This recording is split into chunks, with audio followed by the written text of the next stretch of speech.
necessarily reflect the views and opinions of FRC Media, Bristol Community College, or the City of Fall River.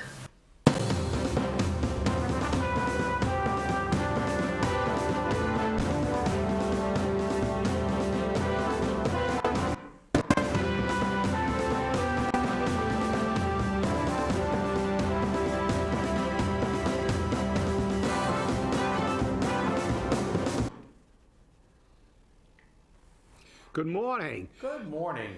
Welcome to Spindle City Straight Talk. I'm Chip. And I'm CJ. And another day. Hey, it didn't snow today so far. No, so and we're doing well. Yeah, and they say we're going to get some more of it over the weekend. Yeah, so. Next week we're going to have 3 days of some type of precipitation. So I guess we might as well all move to Seattle. I guess so. It seems that way. I want to apologize to our viewers. We have a late start this morning. This is not because of us over here on Spindle City Straight Talk. This was another program that actually came in late to tape, and because we go out live, they actually did us a favor. Instead of giving me 2 minutes to prep the show and get us on the air, which we actually were ready to do for once. I want to thank Keith and the staff of FRC Media for at least giving us a few more minutes to get the show out on the air. But let's get into the crap today. Oh, crap. Sounds like a lot of crap to me, and it was. 600,000 gallons of crap. Yeah, that's a lot. Even in Fall River, that's a lot of crap. I'll tell you. And there was no change in the pollution level of the Taunton River normally. I'm being facetious. Well, just so people understand how much that actually is, those trucks that go out and empty the cesspools, to go out and empty the septic systems, one of those trucks holds 3,000 gallons, okay? So you're looking at 200 of those trucks of human waste that got dumped into the river. But let's be clear, 90% of it was cleaned up before it was dumped. It missed the last disinfection point where they dump in bleach or chlorine bleach or whatever it may be, and then that effluent, as they call it, was dumped into the river. It was either a computer mistake or somebody took a phone call. I don't know, but they say that most of it was disinfected. I like the way we do that. Most was disinfected. So it was only slightly toxic. Only slightly toxic. So that's not too bad. So much so that they closed the shellfish beds in Rhode Island, Mount Hope Bay, and the Kickamuit River. So. Yeah, well, little tip, avoid shellfish that has any kind of toilet tissue on it. Okay. Amazing. It's just very interesting to see the stuff going on. There's been layers and layers and layers between the media and between the mayor's office. I had a conversation with my colleagues in local media who say that it's very difficult to get through to the mayor. Return phone calls aren't happening rapidly. And you have to ask, if accessibility is going to be this much of an issue for the media to address these issues, number one, why?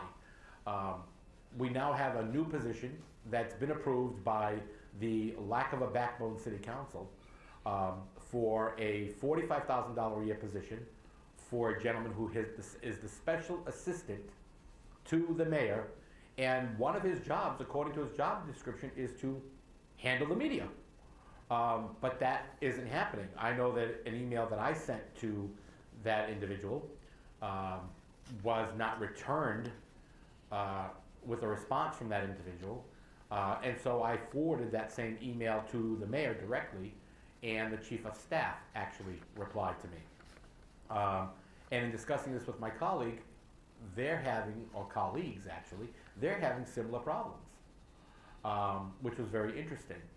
So, I have to ask, what good was this position? And now, my understanding is the mayor also wants to get Greg Milliot, who is the communications director for the Bristol County District Attorney's Office, and was under Sam Sutter, as the communications director for the mayor as in the city of Fall River. How many more layers of personnel are we going to abscond with from the district attorney's office? You know, a good manager does not need to hire a staff of people to do his job. A good manager inspires and trains his people on how to work effectively in their jobs. But maybe I'm wrong. I don't know. Well, I don't know. I mean, you know, I think it's, you know, we have issues here with this whole process. Now, let me begin on a positive note. You know, I have been told by many people who know the mayor far better than I do. I really don't know him that well. I have spoken to him. I've had a meeting with him, and you know, he's a very bright guy. But he's also a person who by nature, and also by being an attorney, he is very, very, he likes to have everything completely done before he presents it, like he's presenting a case in court. Well, the problem in being a mayor and being in city government is that if you wait till you get all the answers, you keep the people in the dark. And it's more important sometimes how you, it's just as important, not more important, it's just as important how you do something as what you do. Case in point, Mayor Bob Correa. Now, I know people were very upset with him, and it was more about what he did. But if you look back at Mayor Correa's administration, he understood we couldn't get a massive SAFER grant. He didn't even take a SAFER grant, not even a small one. He understood that the city was in great financial trouble. That's why he asked for pay concessions. He understood, and I think economically, fiscally, if he would have stayed in for a few terms, he might have righted this ship, because he understood the dynamics, I think, far better than, obviously, the guy who made it even worse, Mr. Flanagan. But the fact is, it was irrelevant that he had that perspective. It was the way he did it. His management style upset the people, and they didn't want to, and they booted him. And I think that you know, Mayor Sutter has to, you know, he has to realize that he's not a DA anymore. He's the mayor, and he's a politician, and he has to keep the public informed. We have to know at least a general idea of what's going on behind the scenes. He's not hiding his case from the defense attorney, holding his cards close to the vest so he can surprise the defense attorney. He has a bunch of people here who are frustrated. They've spent a very bad winter. Their electric bills have doubled. Their heating costs are going to be astronomical. It's the coldest February in history. They haven't had a pay raise in years, and they're upset. They want to see something going on. He's supposedly going to have a press conference, and I've been told that he's working very hard to have basically all the answers. And, you know, I hope that happens very soon. But I think the mayor has to realize he's got to change the way he does business. He said he was going to have transparency, and now we get layers and layers of people that you have to go through to get to him. And in reality, you know, I've said this before, I don't believe that our mayor needs any of this help. No, there's no question about that. You know, and you're right. Management styles are different, and there's a whole. You know, it's just like with people. You know, there's sciences developed around management styles. There's sciences developed around, you know, people's behavior patterns. But you know, the management styles and the behavior patterns, sometimes people can't look beyond that, and that's the biggest problem that Fall River as a whole has. Everything gets personalized. Everything becomes personal. Oh, well, he did this, and this is personal, and he cut the pay to my cousin, and, you know, he cut the job that my sister-in-law had, and, you know, it's not personal. That's business. That's business. And we have to realize that business needs to take front in managing this city at this point, okay? If we don't have the money for the fire department, how do we have $78,000 for a chief of staff. And that's according to ordinance. I don't know how much he's actually getting paid, but that's according to ordinance. If we don't have the money for your firefighter, how do we have money for a special assistant to the mayor? If we don't have the money for a police officer, if we don't have the money for bags, how do we have money for more positions? Yeah, not only that, CJ, you know, the fact is that, as I've said time and time again, you know, at one point in time, many years ago, we had a 300-man fire department. Our police department was near 300. The DPW was much larger. All these departments were much bigger. Yet, we had a mayor who had a secretary, and that's all he had. There was no chief of staff, and there was no special assistant, and the city ran fine. Why? We had more people to supervise, but we actually have department heads. And this is that bothers me about the way government is going. We create more and more tiers of jobs for our friends. Well, you know, we're supposed to be, as you said, it's business. And in business, when a company begins to lose money, they have to tighten their belt. They have to restructure. They have to eliminate unnecessary jobs. They have to consolidate. They have to do more with less, put more work on fewer people. But in this city, we have a fire chief, a police chief, a DPW head, a DCM head, or whatever you want, whatever, and all the other. We have department heads that it's their job, and they get good salaries to run these departments. So why do you need somebody? You know, they answer to the mayor, and the departments fundamentally run themselves. That's why they have their own budgets. You know, guess what? These people are responsible for their budgets. They're responsible for discipline and enforcing the collective bargaining agreements. Why do we need all these assistants and special, for what? For what? And they're buffers. And the fact is that, to me, it's a waste of money. And if a mayor needs that much help, maybe we should really look at this charter change. Worcester doesn't. The Worcester mayor is ceremonial. And Worcester's what, the second largest city in the state? Worcester's mayor only gets like $20,000 a year because it's a ceremonial position. They have a city manager. The guy gets good money and he runs the city. That's what he does. He manages the city. So now we have a mayor, we have a city administrator, which is fundamentally a city manager.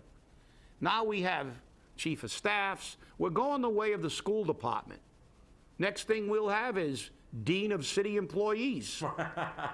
You know, I mean, you know, this is not the right way to do it. I'm sorry. The fact is that, you know,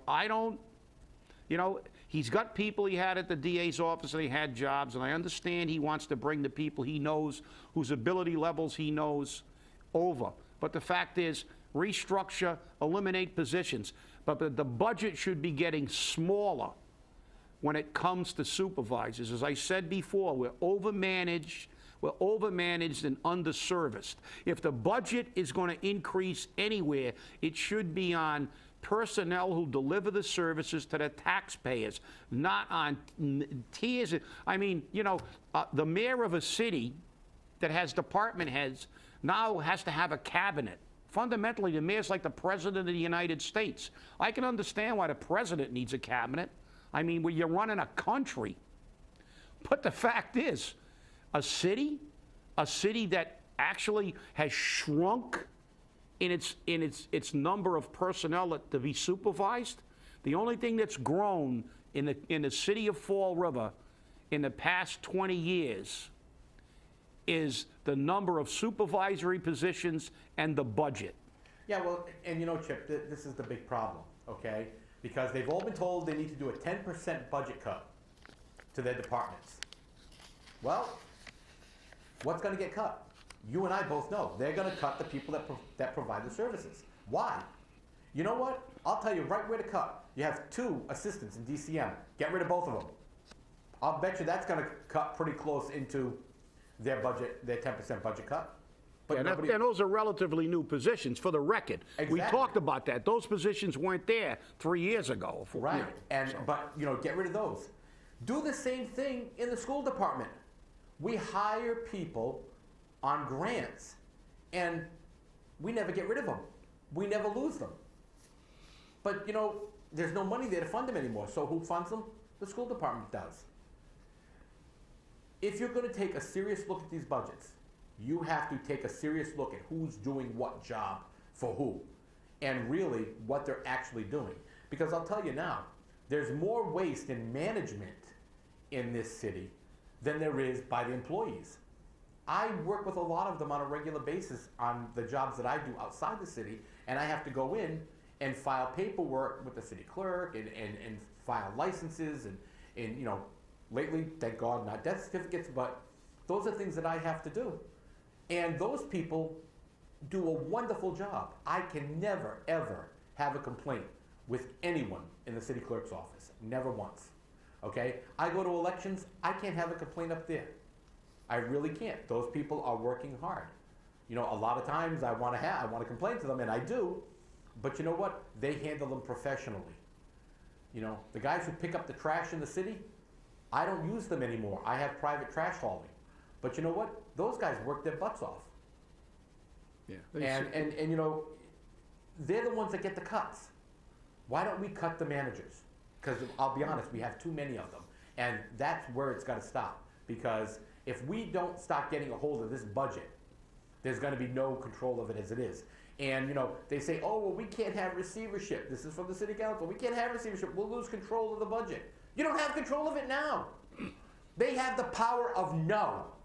They control the checkbook, and they don't want to exercise it because, oh, it won't look politically good, and you know, and my job might be in jeopardy. Your job's in jeopardy now, okay? Because people are getting fed up with you, all of you, not just one, all of you.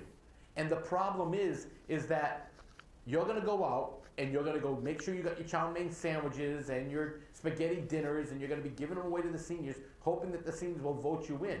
And the problem is that those seniors that keep voting those people in, like it or not, are one of the major causes of our downfall in the city, because they keep electing people who don't have a backbone to do anything to make a change. Well, you know, we have a situation here in the city that, you know, as you said, the city council is saying we don't want to lose control of the budget. But, you know, if you can't control your budget, maybe you deserve to lose control of it. That's the reality. The reality is, listen, we've proven that, look, I don't know, no, you know, there's nobody home. Who's minding a store? I mean, you know, if you have someone in your company that runs your budget and it's totally out of control, you have to take it away. You have to get rid of him. You have to take him out of that position. As you said, it's business. It's not personal. That's the problem, with, as you said, with politics. They personalize everything. But you know something? If they ran a company and their best friend worked for them and they weren't doing any work and they had crews working and their buddy's sitting in the corner listening to his headphones and eating a sandwich all day while his crews are working and he's got to pay him, even somebody who likes to personalize everything would have to make a decision, because the rest of his crew will just sit down on a job too. The fact is, you know, you've got to produce. It's business, and it's got nothing to do with your person. You can still like your best friend, but if he's not doing his job and he works for you, that's the reason they always tell you, don't rent to your relatives, because that's what happens. You know, if they don't pay their rent, they don't expect you to come looking for it, because, oh, you know, I'm your cousin. Well, guess what? I got to pay the mortgage. The fact is, it's just business. And this city, whether you like it or not, is a business. But it's not a profit-making business. It's a non-profit as far as I'm concerned. Because the city of Fall River's government is there to do one thing: collect our taxes and spend it giving us back the essential services that they're morally obligated to give this community. That's fire protection, police protection, education for children, health, public safety, picking up trash. That's where your money should go. And all we've seen over the past years is fewer and fewer people on all the departments that provide the services, even the fire department. Mr. Flanagan eliminated 11 positions. But in reality, there were 14 firefighters eliminated, the people who actually dragged the hose and put the fires out. What happened to the other 3 jobs? They made 2 captains and a lieutenant. You explain to me how you need 2 more supervisors when you've got 11 less men. And this is what's happened throughout every department in the city. It's wrong. We're upside down. We have an inverted pyramid. And as I said again and again, and I won't stop saying it, until somebody starts paying attention on the city council or on the 6th floor, that we've got to get back to putting services first and politics last. Yeah, good luck on that one, Chip, and you know that. I mean, politics, makes the world go round in Fall River, and, that's the scary part about it. But, now that we're talking about the fire department, the SAFER grant has raised its ugly head again, and Sam Sutter did something that was politically necessary. We're going to talk politics, let's talk politics. We know that the odds of Fall River getting the SAFER grant are the same as a snowball's chance in hell. And if hell calls, I'll send them more snow than they need. But again, he had to do that because if he didn't, it would look like he's against public safety and against the fire department. And if he does it, on the other side, he's looking like, oh, well, here we go again with the grants. The problem is this. Jason Burns pressed the mayor to get this grant. You can't blame him for it. Chip, I'm sure if you were, the fire department union president, you would do the same thing. You got to look for any means possible to get more men, on the trucks, because we need them. There's no question about it. The problem I have is, how do we fund those men afterwards? Because there's no way to fund it right now. And, you can put a Band-Aid on something, but a Band-Aid doesn't cure the problem. A Band-Aid only puts off what's going to happen. Well, you're right, but they did get they did put in for a very small grant, which is good, which is what I thought they should have done during a career administration.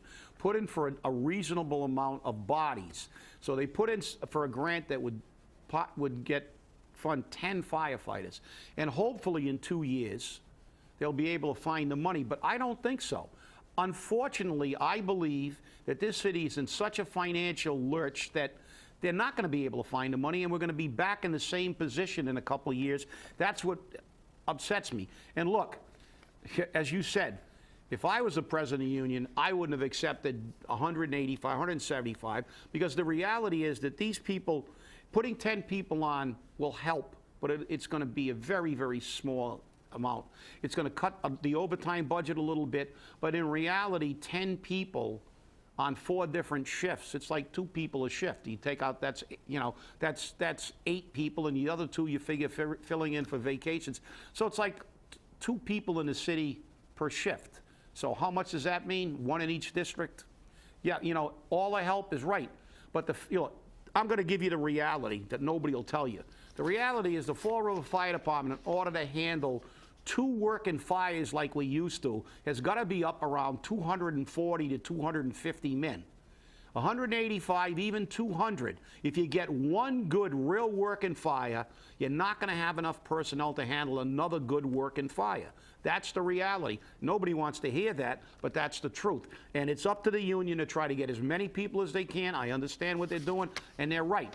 It's always better to have more people. I mean, 153 was insane. And even 185, okay, but we can handle 1 good working fire, but let's not try to con the public. The fact is, even with 200 people on that department, the way the personnel are distributed, you're not going to be able to handle 2 really good working fires. And that's just the reality of the personnel. And I can tell you that from experience, and a lot of it. Well, Chip, and that's the big question a lot of people in the public are having. Because when these contracts came out, okay, they asked, why didn't Flanagan go to somebody who knew how to handle this? He let Sean Kadim do it, okay? And then we now have Sam Sutter. And the same question is now being asked. Why isn't somebody going to someone who knows how to handle these contracts, who knows how to handle these issues, who knows what's necessary? And your name has been thrown around, as we know, Chip. You know, people have asked, you know, why didn't they go to CHIP? Well, you know, they don't have to go to CHIP. You know, it'd be nice if they did, but they don't have to. They can go to, you know, anyone who has, you know, half a brain in handling union situations and in handling the necessary manpower for the city of Fall River, or a city like Fall River in size and, you know, development. Because again, this, for the fire department alone, which you are pretty much an expert at, Chip, let's be real, you know, this requires a special circumstance. And you've said this before on the show, that because of the nature of our triple deckers and our 6 apartments and the congestion of it, there's more that's necessary. You can't just say, like Somerset would say, oh, well, you know, we have 42 houses. Well, yeah, Fall River has 42 houses on a block, you know, in a block area, but guess what? They're all triple deckers. So, you know, how do you handle that? Yeah, and you know, we get back to the fundamental problem, CJ, that we said on our first show, so many shows ago. Follow the money. The fact is, they really know that we're understaffed. They know a lot of things. But the fact is, it's a catch-22.